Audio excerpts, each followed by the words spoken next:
नमस्ते मेरे प्यारे बच्चों, आप सभी का बोर्ड एग्जाम बहुत ज्यादा पास है और हमें बोर्ड एग्जाम से पहले और बोर्ड एग्जाम के बाद कौन सी गलतियां नहीं करनी है, आज इस वीडियो में हम लोग डिस्कस करेंगे। हम आपको बताएंगे कि आपको बोर्ड के एग्जाम में क्या क्या लेकर के जाना है, आपको टीचर से कैसे बिहेव करना है, आप कैसे अपनी कॉपी को चेक करोगे कि हमारी कॉपी में कोई गलती तो नहीं हुई है। साथ ही साथ में जितने इंपॉर्टेंट पॉइंट होंगे वो हम इस वीडियो में डिस्कस कर लेंगे। लेकिन सबसे इंपॉर्टेंट चीज ये है बच्चों कि जब हम किसी भी एग्जाम को देने जाते हैं, चाहे वो बोर्ड का एग्जाम हो या फिर दुनिया का कोई भी एग्जाम हो, हमें सारे नियम और कानून फॉलो करने होते हैं। यदि हमने इन नियम और कानून को फॉलो नहीं किया तो हमें बहुत ज्यादा समस्याओं का सामना करना पड़ सकता है। और बच्चों, कहने में थोड़ा सा खराब लगेगा, लेकिन हो सकता है कि आपका एग्जाम भी कैंसिल हो जाए और आपको दोबारा से एग्जाम देना पड़े। इसलिए यह वीडियो जितना ज्यादा आपके लिए जरूरी है, उतने अच्छी तरीके से प्लीज इस वीडियो को पूरा देखिएगा, ताकि कोई भी एक पॉइंट ऐसा ना हो जो छूट जाए। और हाँ, अगर आपके मन में कोई सवाल आएगा तो आप नीचे कमेंट सेक्शन में उसको डालिएगा। मैं उन सारे सवालों को लेकर के एक अगला वीडियो लेकर के आ जाऊंगा, जिसमें मैं आपको बता दूंगा कि भाई इस तरह की अगर समस्या होती है तो आपको क्या करना होगा। राइट, तो चलिए हम एग्जाम से रिलेटेड कुछ प्यारे से कुछ इंपॉर्टेंट से पॉइंट्स के बारे में बात करते हैं। बेसिकली हम बात करेंगे कि एग्जामिनेशन हॉल में कैसे व्यवहार करें, क्या जरूरी सामान लेकर के जाएं, किन बातों का ध्यान रखें और वो गलतियां जो बिल्कुल भी नहीं करनी है। हो सकता है वीडियो थोड़ा सा बड़ा हो जाए, लेकिन कम से कम प्रॉपर पता तो चल जाएगा और दूसरा कोई वीडियो नहीं देखना पड़ेगा। सबसे पहली बात कि जब भी हम एग्जामिनेशन सेंटर में पहुंचे तो उससे पहले हम क्या करें, बहुत प्यारे प्यारे से पॉइंट है, ध्यान से सुन लो। सबसे पहली चीज है कि हमें समय पर पहुंचना चाहिए। अब मान लीजिए कि एग्जाम्पल लेता हूं, आपका एग्जाम मान लीजिए कि है 8:30 से, तो आपको हर हालत में 45 मिनट पहले बोर्ड एग्जाम के सेंटर पर पहुंच जाना है। और आप ये कोशिश करिए कि उस सेंटर को आप एक दिन पहले जरूर देख करके आ जाइए, जिससे आपको यह पता चल जाएगा कि आपके सेंटर और आपके घर के बीच की डिस्टेंस कितनी है। यह पता लगाना बहुत जरूरी है, ताकि आपको समय का अंदाजा रहेगा। और जब आप पहला पेपर देने जा रहे हो तो आपको टाइम से पहुंचना आपका बहुत ज्यादा जरूरी है। और टाइम से भी 15 मिनट पहले, यानी कि 8:30 पे पेपर है, तो कम से कम 45 मिनट का समय लीजिए। ओके बच्चों, तो हमने क्या कहा कि कम से कम 30 से 45 मिनट के आसपास पहुंचिए। अगर पेपर आपका 8:30 पर है तो आप कोशिश करिए कि आप 7:45 पर हर हालत में पहुंच जाइए एग्जामिनेशन सेंटर पर। अच्छा, अब लेट हो जाते हैं तो क्या होता है, लेट हो जाने से बच्चों घबराहट बढ़ती है और जो दिमाग होता है वो पूरी तरीके से ब्लैंक हो जाता है। जितनी भी चीजें आपने इसके पहले याद करी होंगी वो चीजें आपकी माइंड से गायब होने लगेंगी और फिर आपको ऐसा एहसास होगा कि हमने तो कुछ पढ़ा ही नहीं है। इसलिए आपका शांत होना बहुत जरूरी है। आपके दिमाग पर जोर डालोगे जब आप, तो आपको चीजें याद आए, इसके लिए आप समय पर पहुंचिए और समय पर पहुंचने के बाद फिर आगे की बातों पर ध्यान दीजिए। चलो देखो, अब सबसे पहली बात है कि भैया शांत रहें और आत्मविश्वास बनाए रखें, यानी आपका शांत होना बहुत जरूरी है। अब एग्जामिनेशन सेंटर जाने से पहले आपको घबराहट नहीं होनी चाहिए। आप बिल्कुल ऐसा फील करो कि आप जैसे किसी स्कूल के एग्जाम को देने के लिए जा रहे हैं, जैसे अभी तक आप प्री बोर्ड देने जा रहे थे और जैसे आप अपना हाफ ईयरली का एग्जाम दिए होंगे, बिल्कुल वैसा ही फील करो। ये एग्जाम बिल्कुल वैसा ही होता है, तो हमें घबराने की आवश्यकता नहीं है।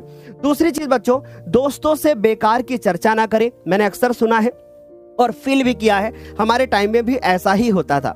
हम लोग क्या करते हैं कि जैसे ही हम एग्जामिनेशन सेंटर पे पहुंचते हैं, हम एक दूसरे दोस्त से बातें करने लगते हैं। अब मान लीजिए कि आप अपने घर से 10 क्वेश्चन पढ़ करके गए हैं और आपका दोस्त 11 क्वेश्चन पढ़ करके गया है। वो 11वां क्वेश्चन आपसे पूछ लेता है और आपको वो नहीं आता है, तो आपको घबराहट हो जाएगी। फिर आपको लगेगा मैंने पढ़ा ही नहीं कुछ है। इसलिए जितना आपने पढ़ा है उसको अच्छे से लिखना है। इसके लिए दोस्तों से बातचीत नहीं करनी है। समझ में आ रही बात? दूसरी बात बच्चों, ये नहीं पढ़ा, वो नहीं पढ़ा जैसी बातें सुन करके आप घबराओ मत। अगर आप घबराओगे तो पेपर फिर अच्छा नहीं होगा। समझ गए? अब हम बात करते हैं कि एग्जामिनेशन सेंटर में क्या क्या लेकर के जाएं और आपकी जरूरी सामान कौन सी होनी चाहिए। तो प्लीज मेरी बात को गौर से समझना। सबसे पहली चीज, आपके पास आपका एडमिट कार्ड होना चाहिए, जो कि बच्चों सबसे ज्यादा जरूरी है। ये एडमिट कार्ड आप जरूर लेकर के जाओगे। दूसरी चीज है कि इस एडमिट कार्ड की एक फोटोकॉपी आप अपने घर पर रखिए, या मान लीजिए आपके पेरेंट्स साथ में जाते हैं। बच्चों, ये वीडियो बहुत जरूरी है, इसलिए पूरा सुनना। आपके अगर पेरेंट्स साथ में जाते हैं, एक कॉपी आप इसकी जो हार्ड कॉपी है उसको अपने पास रखिए, दूसरी इसकी जो कॉपी है फोटो कॉपी वो अपने घर पर रखिए, और तीसरी एक और कॉपी रखिए जिसको आप जो पेरेंट्स आपके साथ में जाते हैं उनको दे दीजिए, है ना। या आप जैसे जो एक्स्ट्रा बैग वगैरह लेकर के जाएंगे, अभी मैं आपको बताऊंगा कि आपको एग्जामिनेशन सेंटर में कौन सा बैग ले जाना है, कौन सा पेन ले जाना है, सब बताऊंगा, ठीक। तो जो आप एक्स्ट्रा बैग लेकर के जाते हैं, जो आप अपने पेरेंट्स को देंगे कि बाहर आप रख लीजिए, या पेरेंट्स आपके नहीं जा रहे हैं, आप बैग लेकर के जा रहे हैं जो आप वहां पे जमा करेंगे, ठीक। तो ऐसे केस में आप उसमें उसको डाल दीजिए, ताकि आपके एक बैग में जो ट्रांसपेरेंट बैग होगा उसके अंदर एडमिट कार्ड आपका होना चाहिए। अभी मैं सारी जानकारी दूंगा, ठीक। तो मैंने कहा 3 कॉपी रखोगे, एक पेरेंट्स को दे दोगे, एक घर पर सेफ रखी होनी चाहिए और एक आपके पास होनी चाहिए। इससे एक बेनिफिट होता है। अच्छा ठीक है, अब आप ये मत सोचिएगा कि अरे हमारे टीचर ने तो ये जानकारी नहीं दी, ये टीचर बता रहे हैं तो क्या ये हमें ऐसा करना चाहिए, या किसी टीचर ने बताया है, या किसी से आप पूछ रहे हो क्या ऐसा करूं, क्या करूं, नहीं करना ही है, आपका ही फायदा है।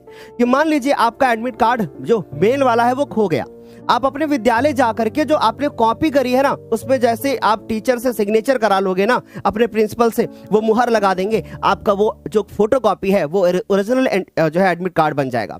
आप टीचर के पास जाएंगे कि सर मेरा जो एडमिट कार्ड है वो कहीं पर गिर गया है या गुम हो गया है, तो वो उस पे वो क्या करेगा, उसके ऊपर मुहर लगा करके और सिग्नेचर कर देंगे, तो फिर आपका जो है एडमिट कार्ड ओरिजिनल हो जाएगा। ओके, तो यहां तक सभी बच्चों को समझ आ गई। अगर एडमिट कार्ड नहीं है तो भाई आपको एंट्री नहीं मिलेगी, इसलिए एडमिट कार्ड होना बहुत जरूरी है बच्चों। इसको लाइमिनेट करा के रख लो, अगर लाइमिनेट करा लिया है तो बहुत अच्छी बात है, और अगर नहीं कराया है तो करा के रख लो, और अगर आप नहीं कराना चाहते हो तो पॉलीथीन होगी कोई भी घर पे बिल्कुल ट्रांसपेरेंट, उसको चढ़ा के स्टेपल कर लो। समझ गए बच्चों, समझ गए इतनी बात। अच्छा, एग्जाम हॉल में बिल्कुल भी एंट्री नहीं मिलेगी अगर एडमिट कार्ड आपके पास नहीं है। दूसरी चीज बच्चों, अब हमारी बात को ध्यान से सुनिएगा, आप अपने साथ कम से कम 2-3 पेन लेकर के जरूर जाएं। सर कौन से वाले पेन लेकर के जाएं, बड़ा सवाल है ना। तो भाई अभी तक जिन पेन से आप लिख रहे थे उन्हीं पेन को लेकर के जाना है। सर आप बताइए क्या नया पेन लेकर के जाएं या फिर पुराना पेन लेकर के जाएं। तो बच्चों ध्यान से समझना, आप अभी मार्केट से, अभी भी आपके पास 2-3 दिन का अगर समय है तो मार्केट से पेन ले लीजिए। जो हमारी इसी चैनल पे यूट्यूब की क्लासेस चलती है ना, क्योंकि पता है आपको कि 5 दिनों की एक सीरीज चल रही है जिसमें पूरी तैयारी हिंदी की कराई जाएगी, एक वीडियो में नहीं, सेपरेट अलग अलग से वीडियो जिसमें आपकी पूरी तैयारी हो रही है हिंदी की। तो भाई उन क्लासेस को जरूर फॉलो करिए, और उन क्लासेस में मैम जो आपकी लिखवाती है ना, इन्हीं पेन से लिखिए। थोड़ी थोड़ी सी इंक इनकी खत्म कर दीजिए, मतलब जैसे पूरा इंक भरा हुआ है ना, तो आप थोड़ी थोड़ी सी खत्म कर दो। सर इससे क्या फायदा है? इससे ये फायदा है कि जो पेन होगा, इसकी जो ये आपकी बॉल होती है, यहाँ पे एक बॉल पड़ी होती है ना छोटी सी, है ना, तो वो बॉल जो होगी वो बॉल पूरी तरीके से घिस जाएगी, जिसको तुम देसी भाषा में क्या बोलते हो कि भैया पेन का छर्रा गिर गया है। उसी छर्रे की मैं बात कर रहा हूं, अब तो तुम समझ गए होगे ना। तो ये जो छर्रा है ना, जब वो घिस जाएगा तो पेन बहुत स्मूथ चलेगा, और जब कॉपी पे चलेगा तो 1 नंबर लगेगा। अब मन में सवाल आ रहा है कि सर क्या हम जेल पेन से लिखें या डॉट पेन से लिखें? अच्छा आप दिल पे सोचो एक बार हाथ रख करके कि भैया अभी तक कौन से पेन से लिख रहे थे। अगर डॉट से पढ़ रहे थे तो डॉट से लिख के आना, और अगर आप जेल पेन का इस्तेमाल करते थे तो जेल से, क्योंकि अभी अगर आपने पेन चेंज किया ना तो राइटिंग चेंज हो जाएगी और फिर नंबर कम हो जाएगा भैया।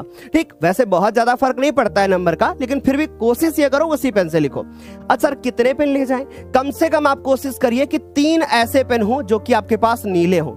सर मेरे पास इतने पैसे नहीं है। बेटा 3 पेन में पूरे पेपर हो जाएंगे सारे, समझ में आ रही बात? 3 पेन होने चाहिए, एक अगर खराब हो गया दूसरा काम आएगा, दूसरा भी खराब हो गया तो तीसरा काम आएगा। सर तीसरा खराब हो गया तो फिर तो तुम्हारी किस्मत खराब है। ठीक है, तो समझ गए ना, 3 पेन तुम्हारे पास होने चाहिए। कैसे? नीले होने चाहिए, और कम से कम 2 आपके पास काले पेन होने चाहिए।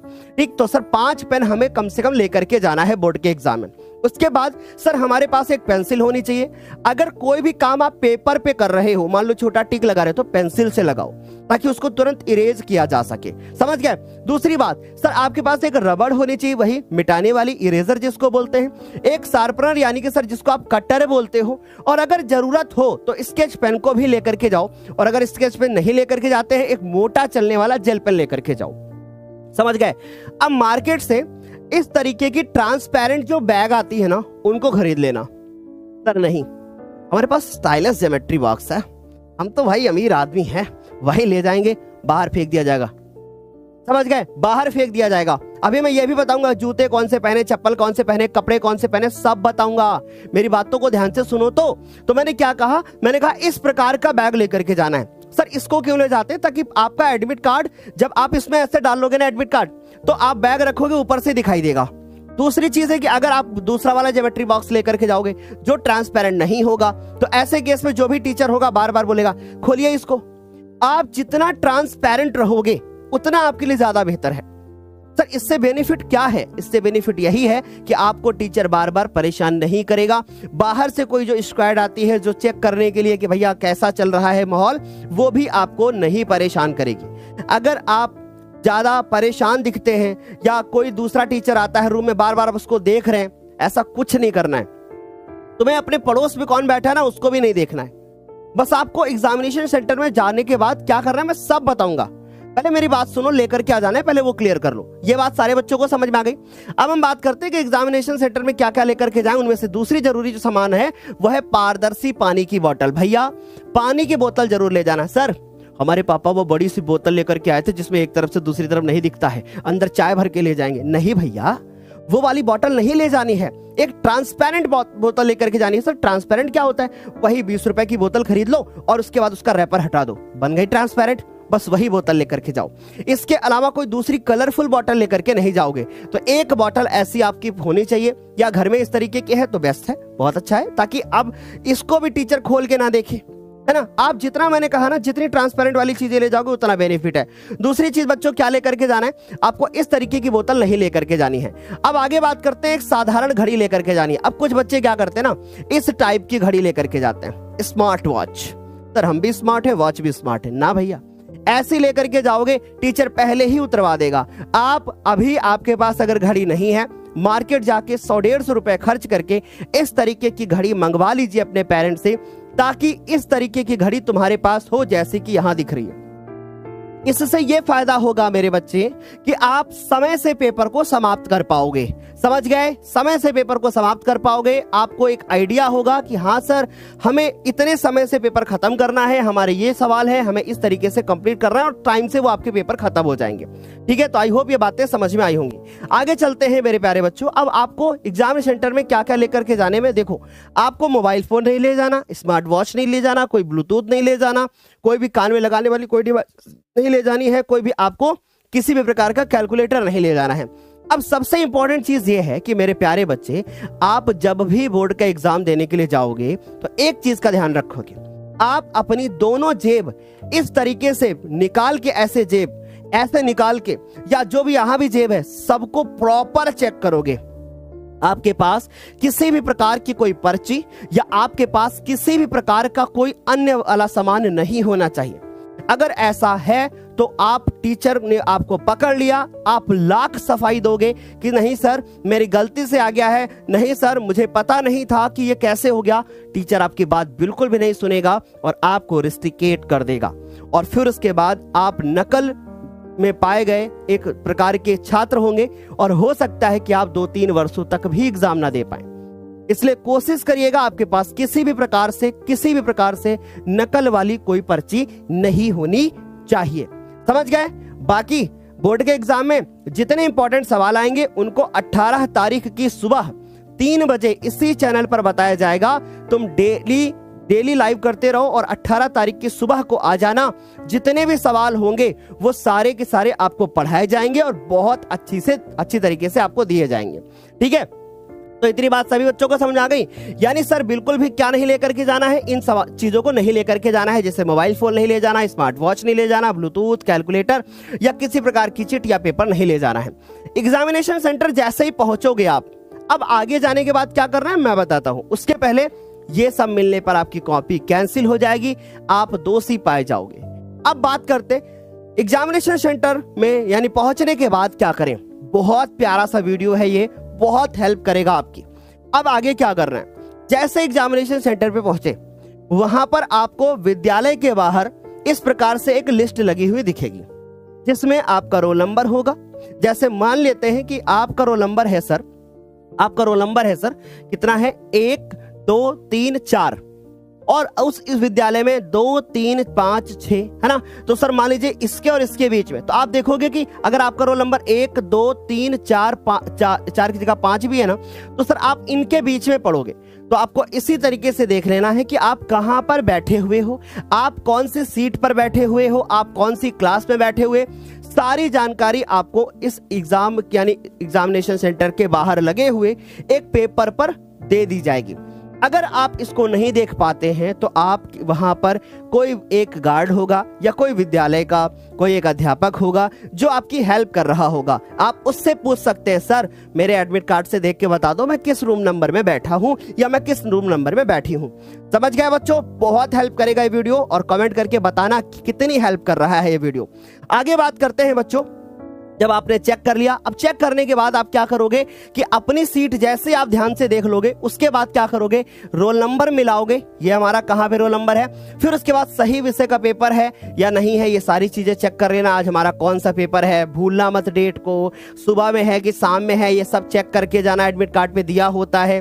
ठीक। दूसरी चीज, सर एग्जामिनेशन हॉल में पहुंचने के बाद हमें क्या क्या और करना होगा, तो भाई हम साफ सुथरा कॉपी लिखेंगे, यानी साफ सुथरी हैंडराइटिंग होनी चाहिए।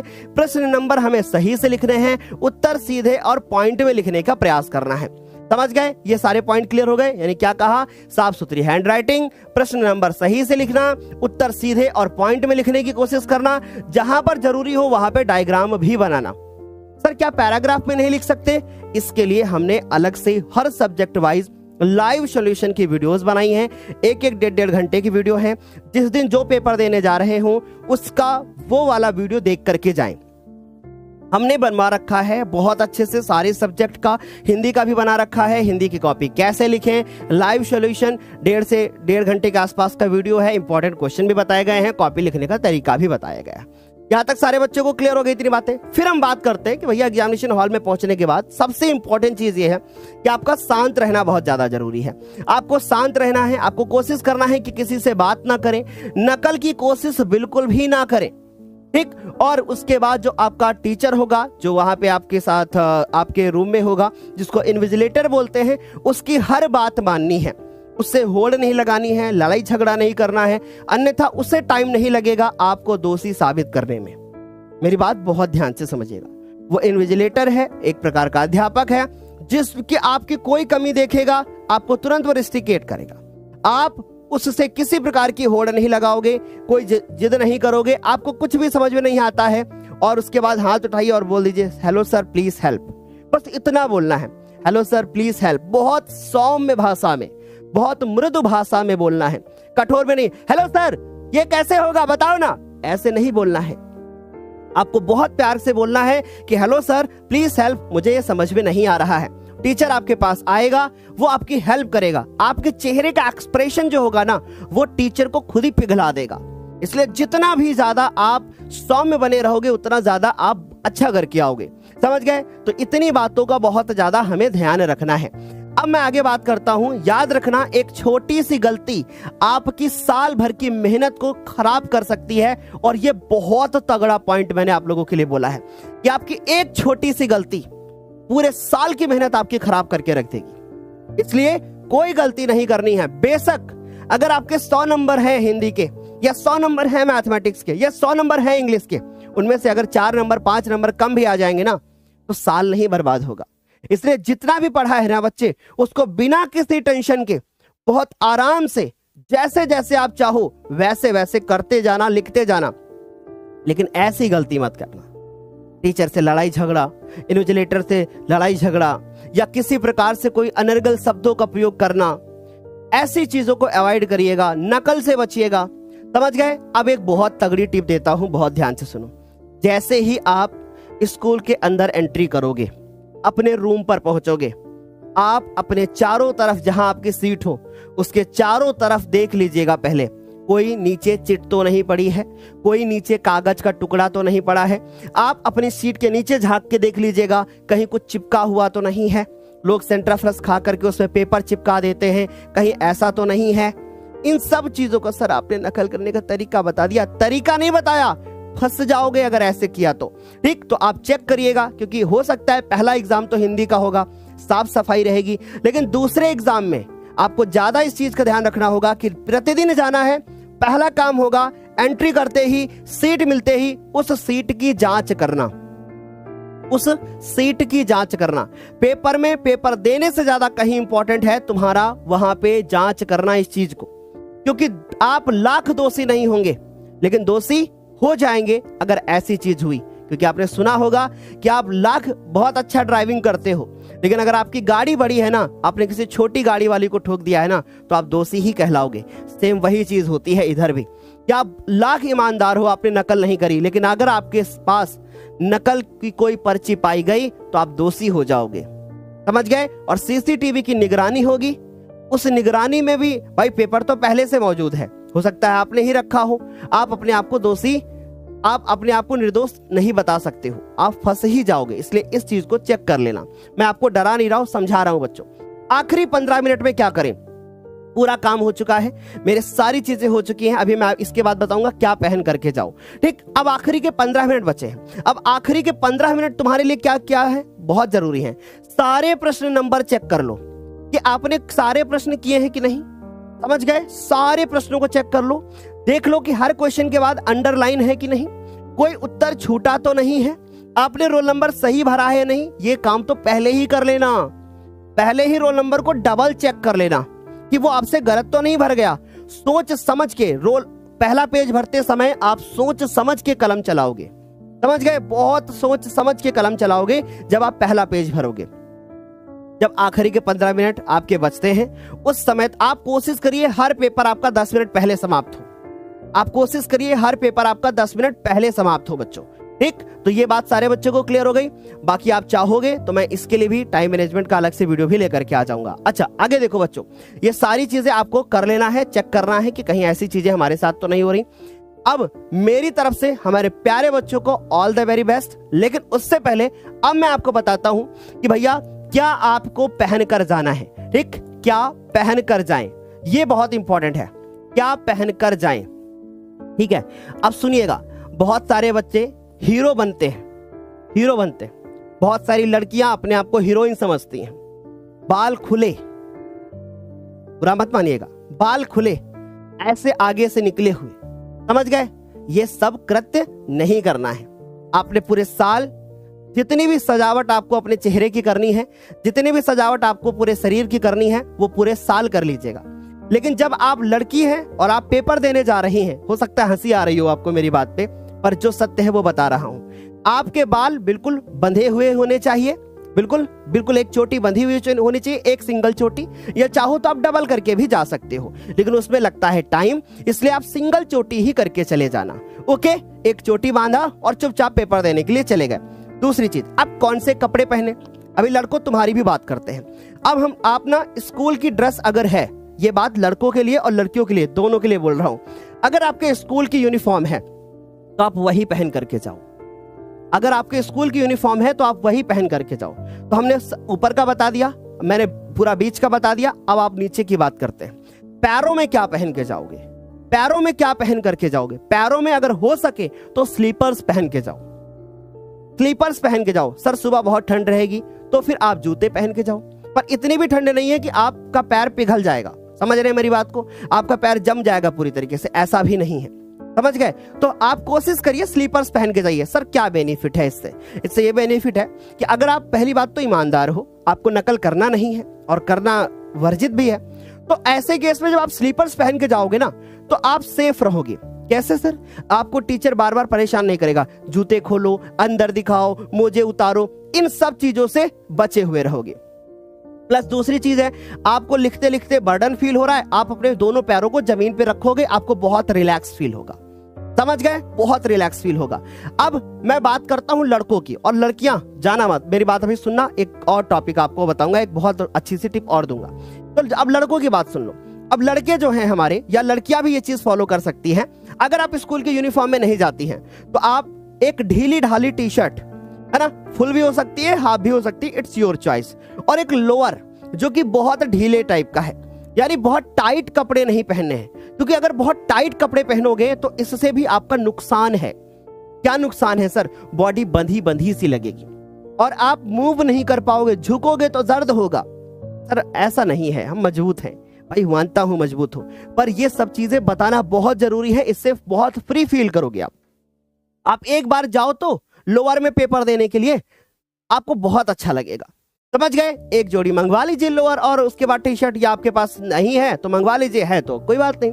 अब जो लड़कियां हैं उनको भी ध्यान में रखना है, जैसे मैंने कपड़े बताए हैं वैसे पहनना है, लड़कों को भी जैसा बताया है वैसे ही कपड़े पहन करके जाना है। जो पॉइंट्स हमने बताए हैं वो अच्छे से फॉलो करना। अब इस वीडियो को मैं यहीं पे विराम दूंगा और आप मुझे कमेंट करके बताना कि क्या आपके सारे डाउट फुलफिल हुए हैं या नहीं।